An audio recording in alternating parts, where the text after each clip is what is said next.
खुदावंद की जिंदगी बख्श बाबरकत इलाही पाक कलाम की तिलावत करेंगे। ज़बूर की किताब ज़बूर नंबर 118 और उसकी 27वीं आयत मुबारका की तिलावत करेंगे खुदावंद के मुकद्दस पाक कलाम में से। बड़ी ही बाबरकत ये आयत मुबारका है। कलाम खुदा में इस तरह लिखा गया है, यहोवा ही खुदा है और उसी ने हमको नूर बख्शा है। कुर्बानी को मज़बा के सींगों से रस्सियों से बांधो। मुकद्दस पाक कलाम का पढ़ा सुना जाना हम सब के लिए बाइस बरकत हो, आमीन। सब तशरीफ रखिए।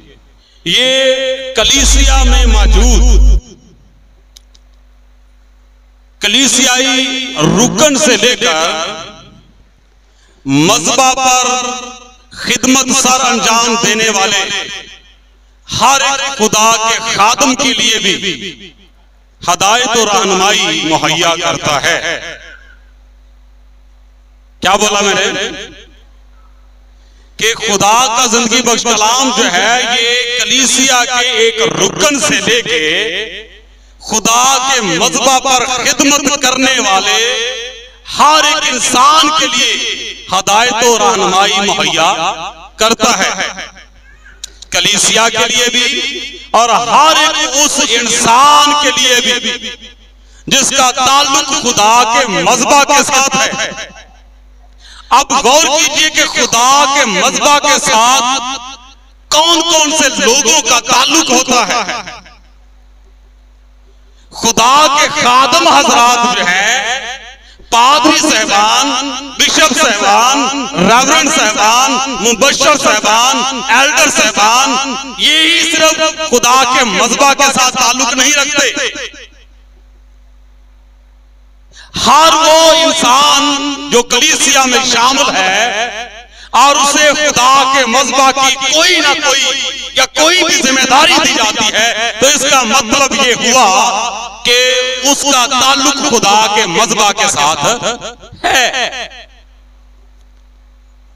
अब खुदा के मज़बा के साथ ताल्लुक सबसे पहले खुदा के खादम आ जाते हैं, जिनको हम पास्टर साहब या पादरी साहब कहते हैं।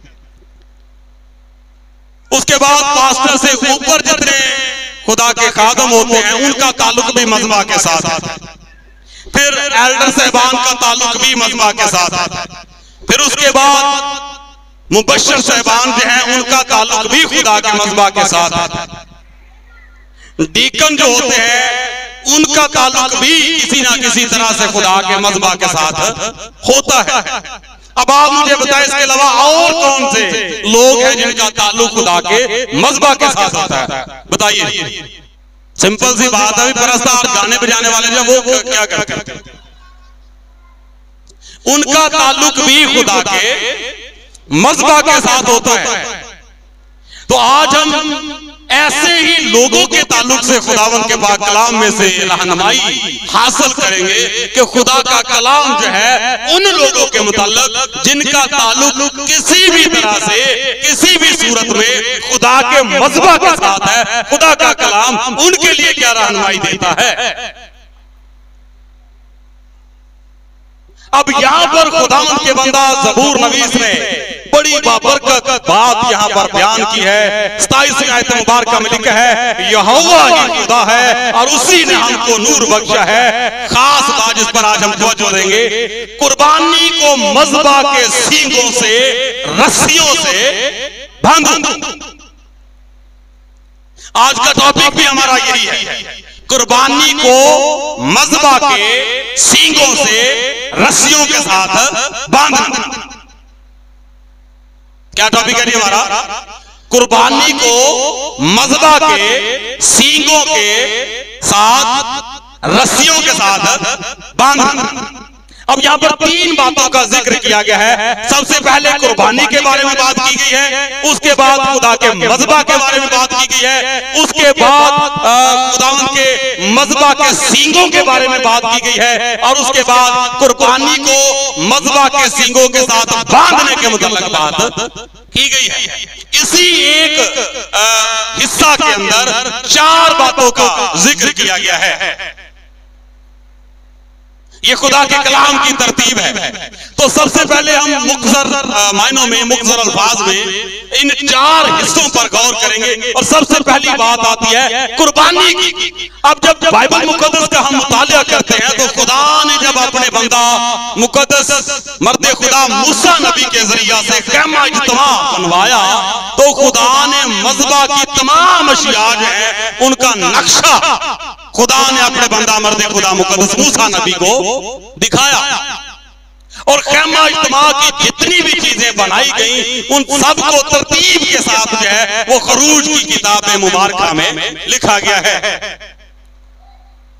और कुर्बानी का जो मज़बा है इसके मुताल्लिक भी वहां पर मौजूद है कि सरपोश कैसे बनाना है, उसके बाद शमादान कैसे बनाना है, कहनों का लिबास कैसे बनाया जाए, और उसके बाद फिर आगे मज़बा जो है वो किस तरह से बनाया जाए।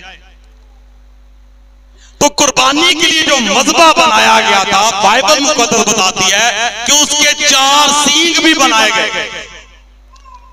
तो जब भी कुर्बानी चढ़ाई जाती तो आज जिस तरह कुर्बानी के जानवर को ज़बह करने के लिए उसे रस्सियों के साथ बांधा जाता है, लेकिन कई मरतबा आप देखते हैं कि वो जानवर जब जोर लगाता है, जोर मारता है, तो वो हर चीज छुड़ा के फिर भाग निकलता है। लेकिन मज़बा के सींग इसलिए बनाए गए ताकि जब कुर्बानी के जानवर को मज़बा पर ज़बह करने के लिए रखा जाए तो चारों सींगों के साथ जो है उसको चारों तरफ से बांध दिया जाए ताकि वो हिल न सके। और इसकी एक और वजह यह भी थी, आपने शायद सुना होगा कि जब जानवर को ज़बह करने लगते हैं अगर जानवर छुरी के नीचे से भाग जाए तो पादी साहब क्या होता? आपके इल्म में है कि नहीं? छुरी के नीचे से अगर जानवर भाग जाए तो फिर वो पाक नहीं रहता, उसको हराम करार दे दिया जाता है कि इसकी कुर्बानी अब मुमकिन नहीं है। इसलिए ये सींग बनाए गए ताकि जो जानवर ऊपर चढ़ाया जाए वो किसी भी तरह से यहां से भागने ना पाए और जो कुर्बानी चढ़ाई जाए वो खुदा के हुज़ूर बहूर की मानिद पहुंचे। ये थी तरतीब ख़ैमा इज्तिमा के लिहाज से। लेकिन मुख्तसर कर रहा हूं, लेकिन कलामे खुदा में जब हम रूहानी मायनों में आकर नए अहदनामा का मुतालिया करते हैं तो खुदावंद का बंदा मुकद्दस पौलुस रसूल जो है वो क्या बयान फरमाते हैं? खुदावंद का बंदा मुकद्दस पौलुस रसूल बयान फरमाते हैं कि जितने लोगों का ताल्लुक मज़बा के साथ होता है वो कुर्बानी के जानवर हैं।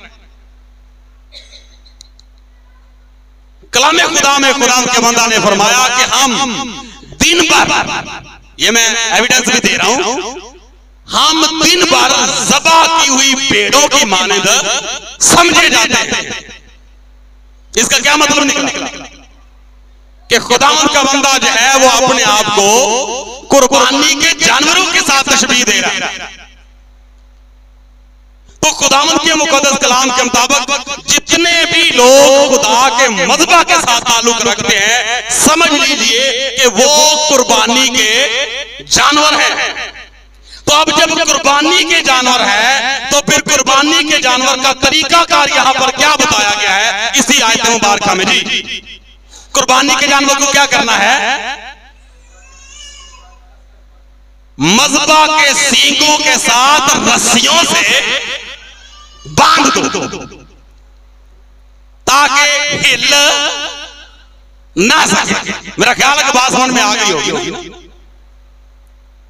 अगर कोई भी शख्स जिसको खुदा मज़बा पर ले आता है या खुदा के खादम उसको मज़बा पर बैठने की दावत देते हैं या मज़बा पर वो आ जाते हैं या किसी भी तरह से उनका ताल्लुक चाहे कलाम को सुनाने के हवाला से, चाहे इबादत प्रेज़ाइडिंग के हवाला से, चाहे वर्शिप के हवाला से खुदा के मज़बा के साथ अगर उनका ताल्लुक जुड़ गया है या वो खुदा के मज़बा पर आ चुके हैं या क्वायर इंचार्ज जो है उसके साथ बाकी के जो बेटियां या बेटे क्वायर के साथ क्वायर में होते हुए खुदा के मज़बा पर आकर खुदा की परस्तिश करते हैं तो उनका ताल्लुक भी खुदा के मज़बा के साथ अगर बन गया है तो वो फिर अपने आप को आजाद ना समझे। हालेलुया। वो अपने आप को आजाद ना समझे फिर कि जैसे मर्जी हिलते फिरे। नहीं समझ आई बात? तो खुदा का कलाम यहां पर बयान करता है कि कुर्बानी को मज़बा के सींगों से रस्सियों से बांधो। अब कलीसिया के लिए भी आज का कलाम है, लेकिन वो लोग जिनका ताल्लुक खुदा के मज़बा के साथ है, खसूसन खादमों के लिए आज का ये पैगाम खास तौर पर, जिनको परमानेंट खुदा ने जिम्मेदारी दी हुई है कि आपने मेरे मज़बा पर खिदमत सर अंजाम देनी है। तो आज हम खादमों के लिए जरूरी है कि जब हम खुदा के मज़बा पर बैठते हैं तो हमें इस बात का एहसास होना चाहिए कि हम खुदा के मज़बा के कुर्बानी के जानवर हैं। क्या हम रस्सियों से बंधे हुए हैं? अभी मैं रस्सियां भी दिखाता हूं आपकी कि वो कौन कौन सी रस्सियां हैं जिनके साथ जो है मज़बा के ऊपर खिदमत करने वाले लोग बंधे होने चाहिए, या कुर्बानी के जानवर जो उनका ताल्लुक मज़बा के साथ है वो रस्सियों के साथ बंधे हुए होने चाहिए।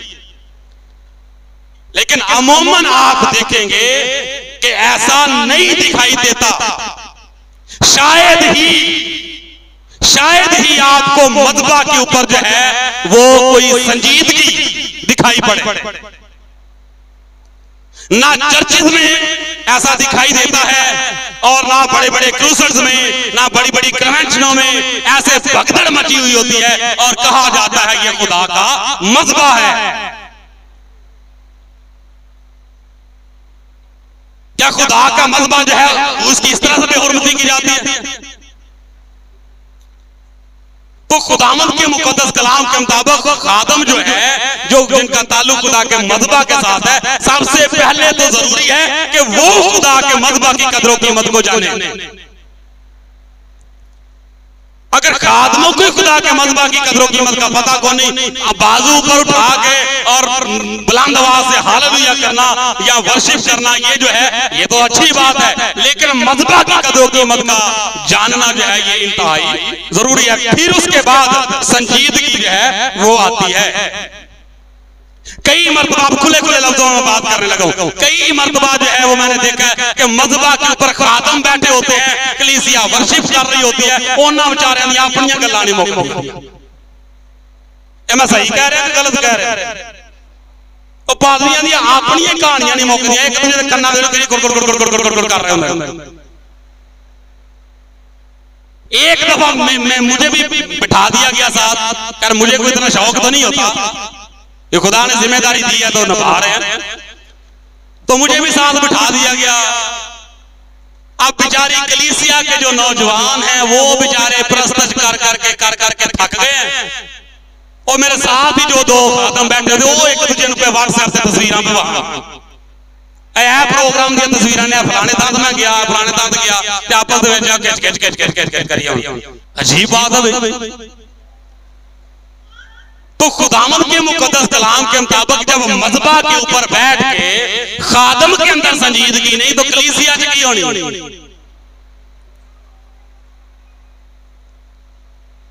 कलीसिया में संजीदगी होगी? नहीं होगी। तो खुदावंद के मुकद्दस कलाम के मुताबिक फिर उसके बाद कई मर्तबा जो है, खुदा माफ करे बात मुझे, क्योंकि कलाम किसी का लिहाज नहीं करता, फिर हमें बोलना भी पड़ता। मज़बा के ऊपर जब खिदमत करते तो फिर वो बातें करनी पड़ती है। कई जगहों पर ऐसी जो है वो कंप्लेंट जो है या ऐसे खानदानों में चीजें जो है वो सुनने को मिलती हैं, या लोग फिर गुफ्तगू करते हैं और बताते हैं कि मज़बा के ऊपर बैठने के बावजूद जो है वो बंदे का सिस्टम जो है वो ठीक नहीं होता, वो रस्सियों के साथ बंधा हुआ खादम नहीं होता। अब रस्सियों के साथ क्या क्या बंधा होना चाहिए? सबसे पहली चीज जो है, खुदा का बंदा जो है मुकद्दस कलाम में ये बड़ी खास और अहम बात जो है वो बयान की गई है। मुकद्दस ज़बूर नवीस जो है खुदा का बंदा बयान करता है, ऐ खुदावंद सबसे पहले तू मेरे होठों पे निगहबान बटा, मेरे होठां दी तू कर रखवाली। सबसे पहले जो बात है वो ये है कि मज़बा पर जब बैठना है तो सबसे पहले तो अपनी जुबान को, खुदा के खादमों से मैं एक चीज की तस्दीक कराता हूं जहां तक मेरी समझ में बात आ रही है या मैं याद पड़ रहा है। मेरा ख्याल है कि जब वो कुर्बानी का जानवर जिसको ज़बह करना होता है सबसे पहले क्या करते हैं, बांधने के बाद उसकी जुबान भी, किसी ने देखा कभी उसकी जुबान क्या करते हैं अल्ट साहब, दांतों के नीचे पहले उसकी जुबान साइड पे लगाते हैं। तो इसका क्या मतलब हुआ, नहीं समझ आई, नहीं समझ आई निशान साहब? जिसने मज़बा में बैठना है सबसे पहला क्या करना है, जुबान दंदा थले लगे। और समझ आ गया क्यों नहीं आई? सबसे पहली चीज जो है वो ये है कि खादम जो है अगर वो मज़बा के ऊपर है, अगर वो खुद को कुर्बानी का जानवर समझ रहा है तो उसके लिए जरूरी है कि सबसे पहले अपनी जुबान खींच के ना दांतों को नीचे ले। तो सबसे पहली बात जो है कुर्बानी के जानवर जो है उनकी जुबान का दांतों के नीचे होना जरूरी है। तो रस्सियों के साथ बंधा होना चाहिए। फिर उसके बाद खुदाम यीशु मसीह ने बड़ी खूबसूरत बात फरमाई है कि अगर तेरी दैनी आंख तुझे ठोकर खिलाए तो फिर उसको निकाल कर फेंक दे। उन्होंने ये मतलब नहीं कि छुरी लेके आके काट के कर करनी है, नहीं। अच्छा, इसकी मैं अभी वजाहत किए देता हूं। दैनी आंख के बारे में लिखा हुआ है, दैना हाथ अगर तुझे ठोकर के लाए तो उसको भी काट दे। और फिर तीसरी चीज क्या है, दैना पांव, आंख, हाथ और पांव। इसका मतलब क्या है, पहला इसका ताल्लुक जो है वो तो अदन के साथ बनता है। पहला ताल्लुक जो है वो तो अदन के साथ बनता है कि ये दरख्त जो है देखने में खुशनुमा और खाने में भी अच्छा है और अकल बख्शने के लिए भी खूब है। सबसे पहले देखा गया, फिर उसके बाद उसकी शहवत जो है वो अंदर पैदा हुई उस चीज की। उसके बाद फिर चला गया, चल के उस तक पहुंचे। तो उसके बाद क्या किया, उसके बाद हाथ बढ़ाया। लोग पूछते हैं तो सच्चा है कि कपड़ा है, तो ज्यादातर लोग राइट हैंडेड ही होते हैं ना, तो इसलिए राइट की बात की गई। तो दाहिने हाथ से ही पकड़ के उस बाल को तोड़ा गया। समझ आ गई बात? तो खुदा ने क्या फरमाया कि अगर वही हरकत तेरे अंदर भी पैदा हो रही है, पहला मतलब तो उसका ये नहीं, अगर वही हरकत अदन वाली तेरे अंदर भी पैदा हो रही है किसी चीज को देख के, अब वो फाल की बात नहीं है, अब वो फाल की बात नहीं, वो कोई भी चीज हो सकती है। वो रुपया पैसा भी हो सकता है, वो औरत भी हो सकती है, वो दौलत भी हो सकती है, वो शोहरत और इज्जत भी हो सकती है, वो कोई भी किसी भी तरह का फल हो सकता है।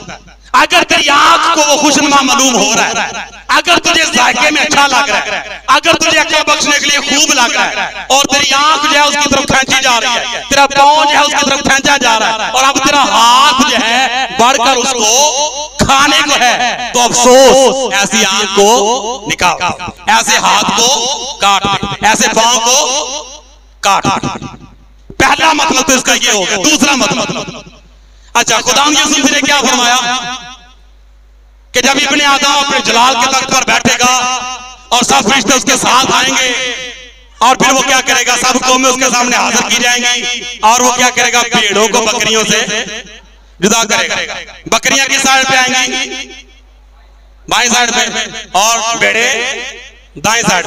अब दायां हिस्सा जो है, दायां हाथ जो है या दाएं तरफ जो है हमेशा जो है रास्तबाजी या नेकी को शो करती है। तो इस बात का ताल्लुक जो है वो इसके साथ भी है कि अगर तेरी नेकी जो है, क्योंकि दाएं तरफ का जिक्र बार बार किया गया, अगर तेरी नेकी जो है वो तेरी बदनामी का बायस बन रही है तो फिर ऐसी नेकी से भी तू दस्तबरदार हो, जैसी नेकी से भी परहेज कर। नहीं समझ में आता है? मेरे साथ हवाला निकालिए, बाइबल मुकद्दस में ये बात मौजूद है। रोमियो के खत में आइएगा, रोमियो बाब नंबर 14 है और उसकी आयत नंबर है जी 16वीं आयत है। कलाम मुकद्दस में लिखा, बस तुम्हारी नेकी की बदनामी ना हो, तुम्हारी नेकी की बदनामी ना हो। किसका मतलब है कि कुछ नेकियां ऐसी होती हैं, बंदा नेकी तो कर बैठता लेकिन बदनामी का बायस बन जाता। तो ऐसी नेकियां भी करने की जरूरत नहीं है कि जो नेकियां आपके लिए बदनामी का बायस बन जाए, या नेकी करें और उसके बाद कुछ ऐसा करें कि वो नेकी जो है वो आपके लिए बदनामी का बायस बन जाए। तो ऐसी नेकी से भी क्या करना है, परहेज कर लेने की जरूरत। बात समझ में आ गई? तो खुदावंद के मुकद्दस कलाम के मुताबिक वापस आते हैं उसी जगह पर कि कुर्बानी को मज़बा के सींगों से रस्सियों के साथ बांधना है। तो कौन कौन सी चीजें बांधनी है? पहले तो जुबान के बारे में बात की गई है, फिर उसके बाद खुदा यीशु ने आंख के बारे में बात की है, फिर उसके बाद हाथ के बारे में बात की है, फिर उसके बाद पांव के बारे में बात की है। ये सारी चीजें मज़बा के ऊपर बैठने वाले शख्स की बंदी होनी चाहिए। उसकी आंखें जो है वो भी उसके कंट्रोल में होनी चाहिए, फजूल ही ना फिरतियां रह। बात समझ में आ गई? उसके हाथ पांव जो है वो सारे बंधे हुए होने चाहिए। मुकद्दस अय्यूब नबी ने भी इसके बारे में बात की है। मेरे साथ एक हवाला निकालिएगा जरा, मुकद्दस अय्यूब नबी का सीफा, मुकद्दस अय्यूब नबी का सीफा। ये सारी चीजें जो है ये मज़बा के साथ इनका ताल्लुक है। 31वां बाब है और उसकी पहली आयत में लिखा हुआ है, मैंने अपनी आंखों से अहद किया है, मैंने अपनी आंखों से अहद किया है। क्या अहद किया है? फिर मैं किसी कुंवारी पर क्यों कर नजर करूं, क्योंकि ऊपर से खुदा की तरफ से क्या बखरा है और आलम बाला से कादर मुतलक की तरफ से क्या मिरास है। बात समझ में आ गई? हम मुकद्दस अय्यूब नबी जो है वो भी बयान फरमाते हैं कि मैंने अपनी आंखों से अहद किया है। तो मज़बा पर जो खिदमत सर अंजाम देने वाले हैं, कलामे खुदा के मुताबिक ये सारी चीजें उनकी बंदी होनी चाहिए। अच्छा, बंदी होने की बजाय एक और फार्मूला जो है वो बाइबल मुकद्दस बयान करती है। जी, एक और हवाला हम खुदावंद के पाक कलाम में से देखते हैं, वहां पर बड़ी जबरदस्त बात जो है वो खुदावंद के पाक कलाम में बयान की गई हुई है। मुकद्दस यूशाया नबी का सीफा 42वां चैप्टर के बंदे होने के अलावा एक और फार्मूला खुदा के कलाम में दिया गया हुआ। गौर से सुनिएगा, इसको जल्दी से निकाल लेंगे। मुकद्दस यूशाया नबी का सीफा 42वां बाब उसकी 18वीं और 19वीं दो याद हम पढ़ते हैं, बल्कि थोड़ा सा 20वीं आयत तक पढ़ लेंगे मिलकर भी वाला सबको। लिखा हुआ है, ऐ बहरो सुनो, ऐ बहरो सुनो, ऐ अंधो नजर करो ताकि तुम देखो। क्या देखो? मेरे खादम के सिवा अंधा कौन है और कौन ऐसा बहरा है जैसा मेरा रसूल जिसे मैं भेजता हूं। मेरे दोस्त की और खुदावंद के खादम की मानद नबीना कौन है? तू बहुत सी चीजों पर नजर करता है पर देखता नहीं, कान तो खुले हैं पर सुनता नहीं। खुदावंद को पसंद आया कि अपनी सदाकत की खातिर शरीयत को बुजुर्गी दे और उसे काबिल ताजीम बनाए। ये रस्सियों से बांधने के अलावा एक और फार्मूला भी यहाँ पर दिया गया है। ये कौन सा फार्मूला है कि खादम को क्या होना चाहिए? खादम को अंधा बहरा गूंगा बन के मज़बा पे खिदमत करनी चाहिए। मज़बा उत्ते बैठा तो इंज लगे इंज में अन्ना ही बैठा है, उन्होंने सारे वेखण पर वो किसी भी टिक टिकी ला के वो किसी भी टिक टिकी ला के ना वेखे। गीत गांदे या कलाम सुनाते एक था देना वो स्टैंड जेड़ा कैमरा फिक्स हो जाए, नहीं समझ बात। ये उन सब लोगों के लिए बात है, चाहे कोई खादम है, चाहे कोई परस्तार है, कुछ भी है। कई बाद में बातें जो है वो ऐसी जो है वो सुनने को मिलती है, ऐसे बड़ी बड़ी इबादत में या ऐसे घरों से फिर कुछ लोग जो है वो ऐसी बातें जो है फलां जो बंदा ना उसका थोड़ा सा तो सिस्टम हमारी समझ में नहीं आया। वजह जी भाई साहब होवे खुदा दा खादम ते घर कोई फैमिली गल होदी एंड कर छड़े को समझ नहीं आई। की समझ नहीं आई? एदा मतलब है कि उन्होंने को रसी रुसी को नहीं बची, वो को अन्ना उन्ना को नहीं होया लगना। फिर उस बाद कुछ ऐसे भी खादम ने जिन्हों की यह बड़ी प्रॉब्लम होती है, लगाई बुझाई करना। इधरों सुनी अगले घर जा सुनाई, उधरों सुनी अगले घर जा सुनाई। हुण जिहड़ा मुकामी खादम हुंदा उन्हें ते रहना ही उत्थे हुंदा ते जिहड़े अपॉइंट कीते गए हुंदे ना उन्होंने बहुत सारा दफा ऐसा देखने को मिला कि कलीसिया रिपोर्ट करती है, बंदा साड़ी समझो बाहर है, अनु जरा मेहरबानी करो तो होर किते शिफ्ट करो। फिर भाई साहब को पूछते भाई साहब क्या हुआ? नहीं मेरी ट्रांसफर हो गई। ट्रांसफर तेरी हुई क्यों? तेरी प्रमोशन हुई है, तेरी ट्रांसफर हो गई, रैंक बढ़ गया। ये नहीं फिर दसना मेरी ट्रांसफर क्यों हो गई, हो क्यों गई ट्रांसफर। अच्छा कुछ ऐसे खादम होते हैं जिन्होंने सऊल बादशाह को मालक को छुट्टी मिल गई होती है तो भाई जी जाओ घर फारग तुसी वो धक्के ना मत पे तो फिर 4 साल कट जाते। खुदा ने कब से कह दिया हुआ था मुकद्दस शमूएल की मार्फत कि तेरी सल्तनत तेरे से ले ली गई और तेरे गवांडी नू तेरे हमसाए को दाऊद को दे दी गई, तू फारग रब होने का ना मैं धरने दे दे के सीट लई मैं छड़ रहा सीट वाला। इसी तरह बहुत सारे ऐसे काम रब लो फारग हो चुके होंगे क्योंकि ना उन्होंने को हाथ पैर बजे, ना वो नबीने, ना वो बहरे, ना गूंगे, सारे मामला तो उन्होंने चल रहे रब लो फारग। लेकिन फिर धक्के नाल फिर 4 साल कट जाने। तो फिर तो खुदावंद के मुकद्दस कलाम के मुताबिक इन सारी बातों, इन सारी चीजों को सोचने और गौर करने की जरूरत है। अच्छा फिर उसके बाद एक और बड़ी मजे की बात, खुदा के मज़हबा की कदरों कीमत ही कोई नहीं। जेड़ी जुत्ती पा के गलियां च फिरना काजमा ने ओही जुत्ती पा के खुदा दे मज़हबा दी। एक पादी साहब की तुसी तफसीर सुन लो जरा, बड़ी गहरी तफसीर उन्होंने की थी। पादी साहब ने तुझे पूछा भाई साहब मजबे दे उत्ते जुत्ती पा के आ जाना वाजिब है? तो पादी साहब ने बड़े अफसोस की वैसे बात है। पादी साहब ने पता जवाब क्या था? पादी साहब ने नाम नहीं लेना चाह रहा, पादी साहब ने बड़े पहुंचे हुए बड़ा नाम उनका जवाब उन्होंने की दिता वे और पादी साहब छड्डिया करो ऐ ही फट्टे बाद ना गुजरिया थले धरने होंदे टेंट वाले ने फट्टे ने ना ऐ ही फट्टे जुजे साहब किसी होर ने ले जाने ते ओ ना जाके होर कोई स्टेज बना देना ਇਹਦੇ ਉੱਤੇ ਫਿਰ ਉਹਨਾਂ ਨੇ ਨੱਚਣਾ ਹੈ। ਤੁਹਾਡਾ कोई मसला आप मुझे बताइए ठीक है? पादी साहब सही है गल, ऐ पादरियां दा हाल है। हालांकि मैं खादमों के बारे में कभी किसी दूसरे बंदे को बात करने नहीं देता, लेकिन खुदावंद के बंदा मुकद्दस दाऊद से खुदा ने फिर ये कहा कि माफी तो तेरी होगी है, लेकिन अफसोस एक चीज का हुआ है।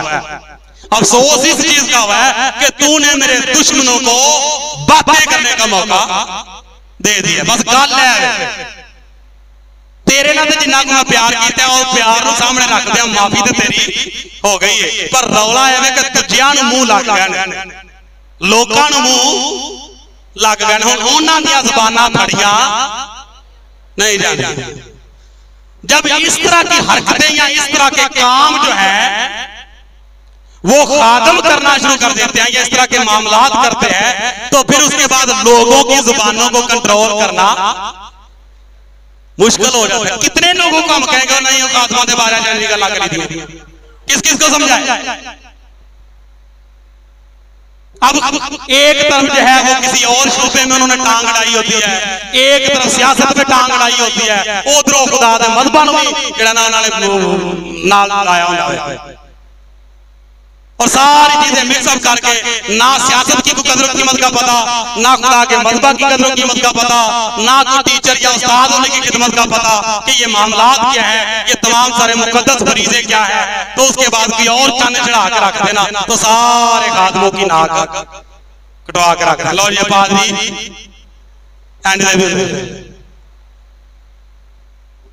रस्सियां कोई नहीं। तो खुदावंद के मुकद्दस कलाम के मुताबिक ये सिर्फ खादमों के लिए ही बात नहीं है, ये कलीसिया के लोगों के लिए भी है। क्योंकि अगर खादम मज़हबा पर खड़ा होता है तो कलीसिया भी मज़हबा के सामने बैठती है। खुदावंद के मुकद्दस कलाम के मुताबिक गौर करने वाली बातें। अच्छा, रस्सियों से क्या मुराद है? अब इनकी तरफ आ जाते हैं। बाइबल मुकद्दस के मुताबिक रस्सियों से मुराद खुदा के कलाम की वो आयतें हैं जो एक मज़हब पर खिदमत करने वाले को 24 घंटे अपने अंदर रखने की जरूरत है, ताकि वो आयतें जो है वो उसको चारों तरफ से मज़हब के ऊपर खींच के रखे।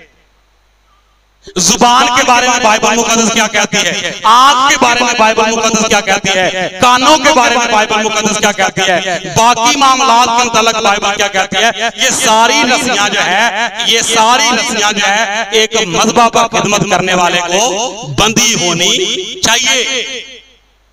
फिर वो मज़हब पर खड़ा हो तो उसके बाद फिर देखिए खुदा क्या काम करता है। हालेलुया, फिर खुदा काम करता है।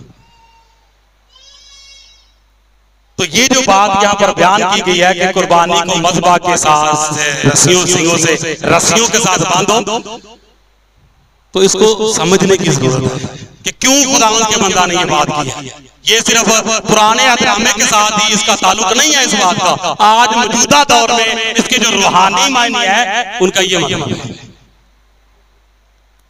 तो जितने भी खुदा के मज़हब पर खिदमत करने वाले लोग हैं उनके लिए ये खुदा का कलाम है, चाहे वो वर्शिपर है, चाहे वो खादम है, चाहे वो मुबशर है, चाहे वो एल्डर साहबान है, चाहे कोई भी है, किसी भी तरह से अगर उसका ताल्लुक खुदा के मज़हब के साथ है तो समझ लीजिए कि फिर वो ज़बा की हुई भेड़ है, वो कुर्बानी का जानवर है। तो अगर वो मज़हब के ऊपर है तो फिर मज़हब के सींग जो है जरूरी है कि वो रस्सियों के साथ बंधा हुआ हो। हालेलुया।